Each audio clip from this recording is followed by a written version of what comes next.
Donald Trump shatters predictions in a shockingly decisive victory. Republicans across the country ride his coattails to retain control of both the Senate and House. And Utahns make a dramatic statement in a historic election. Voters drop a bombshell on the Washington establishment. How were pollsters and experts so blindsided? In a conciliatory acceptance speech, Trump calls on Americans to unite. Now it's time for America to bind the wounds of division, have to get together. To all Republicans and Democrats and independents across this nation, I say it is time for us to come together as one united people. Clinton bows out, asking Americans to stay engaged and focus on the future. In Utah, Trump captures 46% of the vote and secures the state. How did support for McMullen factor into the election? All of Utah's congressional incumbents enjoyed strong victories. And Democrats are favored to pick up a few seats in the Utah state legislature.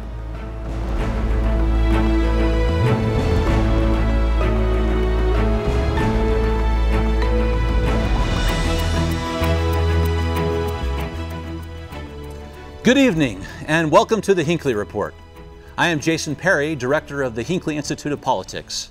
Covering the week, we have with us Renee Bodley, a reporter with KPCW, Max Roth, reporter with Fox 13 News, and Matt Canham, reporter for the Salt Lake Tribune. We're so glad to have you all with us. Nice to be here. Thank you. Big week in politics, and it's not the result that many expected. Many started watching the returns come in from around the country, and all the pollsters really thought this was going to be a night for Hillary Clinton. They were all wrong. Start with you, Max. How did Donald Trump do it when so many thought he wouldn't? Well, you know, he actually swept through the Midwest of the United States. There were states that were not surprises, that were tilting either way, that went for him early in the night, and those were the Floridas, the North Carolinas. Everyone knew those were just on a razor's edge. But then when you started going to the Great Lakes states, and you started to see Michigan, you started to see Wisconsin. Yes. Wisconsin, a shocking one. Yeah, he took Ohio strongly, and Pennsylvania was the big one. And all of a sudden you think, my gosh, there's something we missed. When was the moment, Matt? When was the moment when you said, I think that this just turned? Well, it's interesting. On an election night, you kind of predict what you're going to do so you can streamline your processes. So you know, as a reporter for the Salt Lake Tribune, I had written stories that, you know, were kind of hypothetical, going this way and that way. And you watch the results, and like a lot of Americans, I was looking at 538 or the New York Times, these sites that had predicted outcomes. But they also had live predictions throughout the night. Yes. And early on, it started to come in as, you know, it started with an 80% chance that Hillary Clinton was going to win. And very quickly, it started to tick down. Were you watching those New York Times? They had this little it was like the odometer. And it was just stunning. And I didn't believe it. I thought it was like, well, but Wisconsin, you know, it's probably because the metro areas hadn't come in, and it's going to come back. And I just assumed that so many people who predicted this all in one direction had to have been right, because that's what we saw in 2008 and 2012. They were both elections where people said, well, don't believe the polls, and then the polls were right. And so this year, everyone says, okay, fine, we're all going to believe the polls. And then the polls turned out to be wrong. And so we had to change on the fly. You did, Renee, do you have a thought about that? Why were the polls so wrong? You know, it's a question I think everybody is asking right now. I've seen a couple of different reports on it. Some feel that the Latinos were not polled accurately. Some feel like the white middle class, lower class was not polled accurately. We saw that there was the hidden Trump supporter, that there were people who just didn't want to admit that they were going to vote for Trump. But it was an interesting election night, to be sure. It was. So, Max, we've talked about this before, this hidden Trump vote, the shy Trump vote. And we really thought there might be a percentage there, but this was beyond what anyone thought. And we can put it in a national perspective, Jason, because there was, when you look at the national polls, they were close. You know, you were seeing Clinton going into that election night 2 to 4 points ahead. Now, that within a margin of error, that's exactly where the national election wound up. But it is in those localities where we didn't have a sense of what was going to happen. We didn't predict, and this is something where the Trump people did, and most of us did not predict the enthusiasm that Hillary Clinton did not get as much of the black vote, did not get as much of the Latino vote as Barack Obama did. Why is that? I don't think she was a candidate who excited her electorate. There are people who really did not want Donald Trump to win, but she wasn't rallying her people. People saw her as establishment. People wanted a change. I think that's the big message that we're getting from this election. I think people want to drain the swamp, as Trump is saying he will do. Well, let's ask about that for a second, because we have to get to a couple of these pieces even more and explore them more in depth. But let's talk about the establishment aspect. Barack Obama went into this election like 56% approval in the country, which is extremely high. Extremely high in a presidential year. But we just talked about was there's no excitement there. So explain this contradiction. He's riding high, but this outcome seems to be an indictment of the establishment. He's riding high. His approval rating, as you said, is high. Our economy is doing fairly well, under 5% unemployment. Now, that doesn't mean everyone feels it, but when you look at indicators, the economy is doing far better than it did before. And in historical standards, when the unemployment rate is low, the president's job approval is high, and gas is cheap, you stay the course. But that is how our patterns have been in presidential elections. But what I think you saw is there are a lot of middle-class Americans who have not had their wages go up, who have not felt that increase. And Trump had a clearer message than Hillary Clinton did. Right from his very first speech, he said he wanted to build a wall against Mexico, and he's going to have tougher trade deals. Immigration, tougher trade. If you work in the Rust Belt and you haven't seen your wages increase and you're frustrated, and you might even lean a little liberal, that might speak to you. The one thing I want to talk about, the excitement level, as you pointed out, it was on the flip side. People weren't excited about this election, they were disillusioned. These are two candidates who were highly unpopular, the most unpopular presidential candidates in the history of polling. And what happened is Hillary Clinton did not get people to vote for her. Donald Trump did not bring in this massive wave of people who never vote and suddenly surge to a lead. He got less votes than Mitt Romney got in 2012 by a very small margin. And when the rest of the votes come in, because some of them are delayed, he might get a little bit more than Mitt Romney got. Hillary Clinton today, at this stage, got 5.5 million fewer votes than President Barack Obama. That's stunning. It is. That is a massive amount. And if she got a fraction of that, she wins. Well, when you look at it, there are two things that strike me as one as disturbing, one as incredibly puzzling. Donald Trump won with 58% of the white vote overall.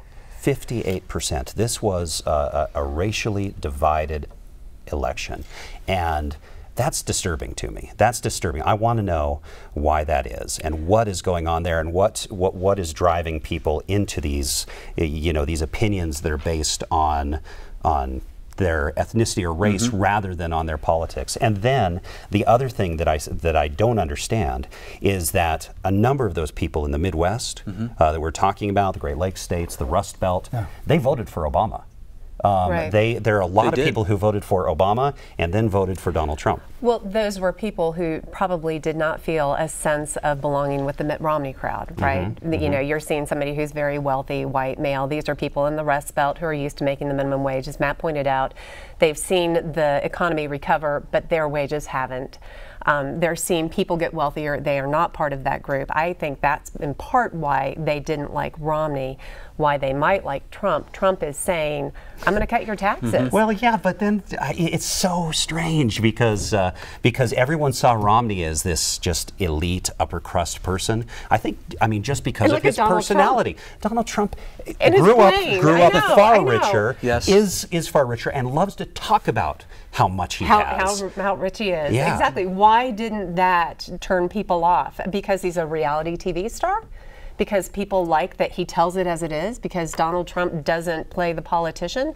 I think that appeals with a lot of people. He tells it as he thinks it is, by the way. And that changes all the time, doesn't it? Yeah. So Yeah. I think in these kind of elections, we want to come up with an easy solution or easy answer for why an outcome turned out to be the way it is. And I think in some ways when we do that, we diminish how complicated our country is. Right. I really enjoyed on Election Day going to these long lines we saw in Salt Lake County and pulling voters out. Anyone who made the mistake of making eye contact with me got to talk to me about how they voted. And hearing why they made the decisions they made are just remarkable.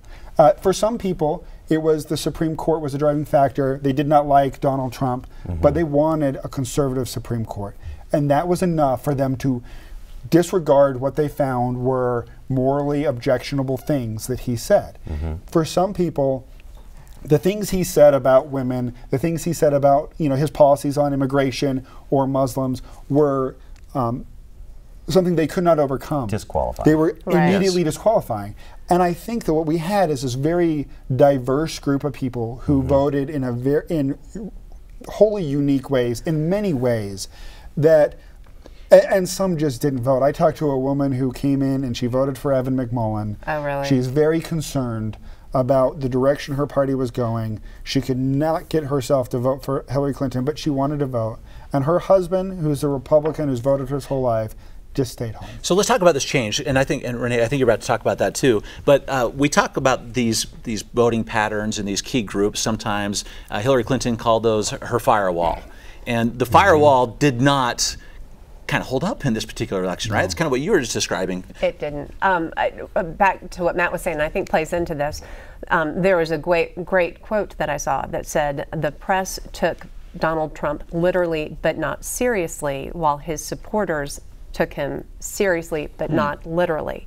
So that speaks to the people who you say some things may have been just immediately disqualifying for Trump. And I think people saw that and it's like, oh, he didn't mean that. He doesn't mean that when he talks about women. That's just Trump being Trump, and what he'll be once he enters the White House might be something different. What do you think, Max? Is that true? Are they just words? No, they're not just words. They're not, and it's something that when you talk about media reporting on something, and I've been thinking a whole lot about this since Tuesday night. How do you report on someone who is? People have called it a post-facts candidate. This notion that you can say things and people just brush them off and don't care whether they're true or not. And there is absolutely no doubt, and there's no if and or but about it, that Donald Trump has things that he believes and he says them, and they're observably not factual. And as reporters, the bias that we need to have is for facts. It's not saying, oh, he says this, she says this, and this is just as right as this. It's he says this, it's not true. And we have to, and he says this, and he has these inclinations that are anti-press, that are anti anyone who disagrees with him, and we have to watch out for that. It's our responsibility. So if this is true, Matt, if what he said is true right there, how does someone that has some of these perceptions unify a country? I think that you have to walk the walk. And when he gave his acceptance speech, he hit the right notes. He said that he wanted to be the president for all people, that he was going to be unifying. He said something nice about his political opponent, who he had previously threatened to jail. He made the right first step. When he met with President Obama in the Oval Office yesterday, he was gracious. When he met with political leaders in the Capitol, he didn't stray away from what he said on the campaign trail, which I don't think we should expect him to on policy, on immigration or trade, but he was gracious. If he's going to be the president of all people, he has to be the president of people who vehemently disagree with him, and he needs to show them a level of respect. And I think that's what we expect out of our leaders, and we've had that with every president that I can remember, that they respected their political opponents and they didn't demonize Except their for political Richard Nixon, opponents. who broke into their campaign headquarters. But in public, yes. Yeah. That I can remember, but in my lifetime is what I was trying to say there. But in modern times, post-Nixon times, we have presidents who respect their political opponents. They do not demonize their political opponents or dehumanize their political opponents. And that Donald Trump has done that in past statements. And as he becomes our president, people are going to watch how he talks and what messages he sends. He is a role model, whether he wants to be or not.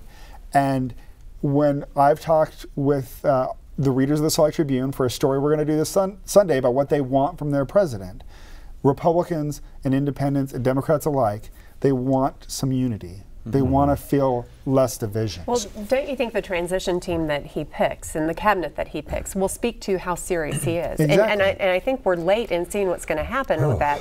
From what I've heard, he hasn't even talked to the Pentagon yet, and there are just reams of reports ready for him to read. Someone said it's like drinking water out of a fire hose. This man has to get up to speed on public policy. Unbelievable. Again, facts.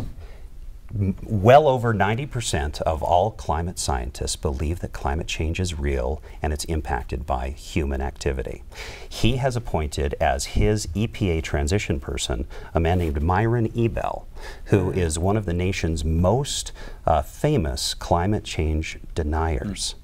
There are facts that are involved here, and climate change deniers ignore the facts. I think that one is one of the more politically charged ones. We have political leaders in the state of Utah who are skeptical on climate change. Representative Chris Stewart is not exactly someone who believes that climate change is real. And I challenge them on that as well, because they're being post-fact. There are plenty of other issues where when you say that he has said things that are demonstrably not true, he has questioned the legitimacy of the Fed, saying that the Fed has made decisions based off of politics and supporting the president, when the Fed is not connected. The Fed chair is appointed by the president, but it's a long term that has nothing to do. They have complete autonomy to act away from the administration, and they do. And so I think he has to learn how our government functions, the seriousness in which he actually takes that upon himself, and the people he puts around him are clear signals. He is run as an outsider. He is the first president ever who has not served either in the military or in our government. And so I think the other thing that's going to be interesting is people expect fast changes. He's said he's going to do this and do it quickly. We're going to win and win fast. To do that, to get a grasp of our bureaucracy, to wrangle Congress, even if they're of your own party, to do what you want to do. That's not how the American system of government was set up to function. Well, he's got the Congress with him, right? So we have the same party controlling the Congress and the executive branch, and he can appoint Newt Gingrich to be his Secretary of State. He might go and appoint all of these insiders to be in his cabinet, and I think that's going to be disappointed to the people who voted for him. They want a change, and he might not make that change. He's bringing in a lot of lobbyists. Oh, lobbyists. K Street's having a field day with this. They're thinking it's going to be fun. No, I'm wondering, Jason, can we? I'm thinking about Utah as well. That's what I was just going to ask you about. Well, there are a couple of things. First of all, Utah went for Trump, but it went for Trump with the smallest percentage of any state that went for Trump. No other state gave its electoral votes to Donald Trump. So what happens to the state of Utah? Because we have some of our elected officials who were solidly there, some definitely were not. All right, what happens to us given these numbers that we weren't there as a state necessarily for Trump? How does it play into these appointments? How does it play with our clout? I would say that in a normal Republican administration, you would assume that there would be a Utah or two in a senior position. Someone like a John Huntsman or a Mike Leavitt. There tends to be some appointments from the state. Because Trump ran outside of the normal Republican political establishment and did not have a lot of support from that political establishment, I would be surprised if there's some prominent Utahns on this first go-around. That doesn't mean they don't get there at some point. I think this will be an election where Utah's political leaders, particularly their members of Congress, try to identify areas where they can work with the president-elect. These are things about changing the Affordable Care Act, boosting the military, reducing taxes on corporations and income. These are things that Utah Republican leaders care about and are in position to do something about, and they're going to try to work with them. There are areas where they're going to stand in disagreement, and two that I would predict would be immigration reform. What the president wants to do, president-elect wants to do on that is not what Utah's elected leaders want to do on this issue. And they are going to stand in opposition, I would assume, to what he wants to do. The second is, in his acceptance speech, he talked about this big infrastructure bill. Yes. He wants to spend $1 trillion rebuilding roads and airports and canals and bridges. And for Republicans, particularly someone like a Senator Mike Lee, who's a small government Republican, that sounds a whole lot like President Barack Obama's stimulus bill. Who's going to pay for that? How are we going to organize that? There's a hesitancy with a big spending bill. And I think that if that's something that President-elect Trump wants to push in early part of his administration, there's going to be a lot of Republican residents to go along with that. Don't you think public lands is going to be something that our Utah congressional delegation tries to get some gains on? They're going to need to educate a Trump administration, and will widely depend on who they pick for the Interior Secretary. Right. Well, but Trump as an individual has not expressed any interest in those issues. When asked about it, he has expressed that he doesn't know a lot about it and needs to learn more. I think that that one's going to be one where they need to try to bring him along. Utah's going to have to be part of that discussion, clearly. I want to. There's something else I want to get to that's local, and that's actually it's personal. I have a good friend who I work with, whose niece, the day after the election, went to her middle school, and a number of students told her and her friends that now that Donald Trump is elected, they're going to have to go back to their countries. She went home in tears. She went to the office, called her mom in the middle of the school day, and went home. We called around and found out that that had happened in a number of schools around Utah, and we're learning from other reports that it's happening around the country. Another thing is that same friend, her sister-in-law was pumping gas. And a man came up to her sister-in-law and said, now after this election, you're going to have to go back to your country. That sister-in-law, Native American.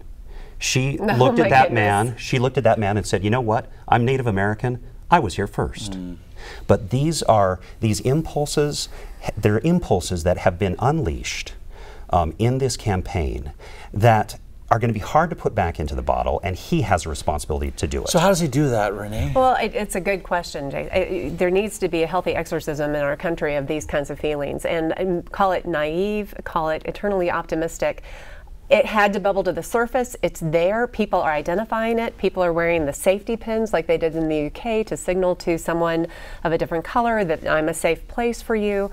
I feel like we're at the bottom, and we can only go up when it comes to these kinds of issues. How many people have had a conversation about immigration at the dinner table prior to this? How many women have talked about, you know, I felt that in the workplace too prior to this?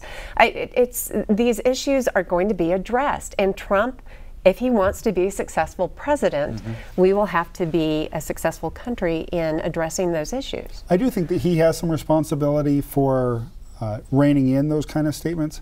At the same time, I don't think it's his responsibility alone. It's the Republican Party's responsibility to repudiate him when he says stuff like that in a way that's stronger than they probably did. It's on all of us to say that you can't treat people rudely and inappropriately. You can't demonize someone because they look different than you or a different gender than you. I mean, I think that that's on everybody. And it's, as when I said, it might be coming to the surface more than it did, but it's not like these issues haven't been in the United States before. It's not like that we haven't been dealing with this before. Well, you can't look at President Barack Obama's administration and say that there wasn't, that the birther issue wasn't just on its face racist.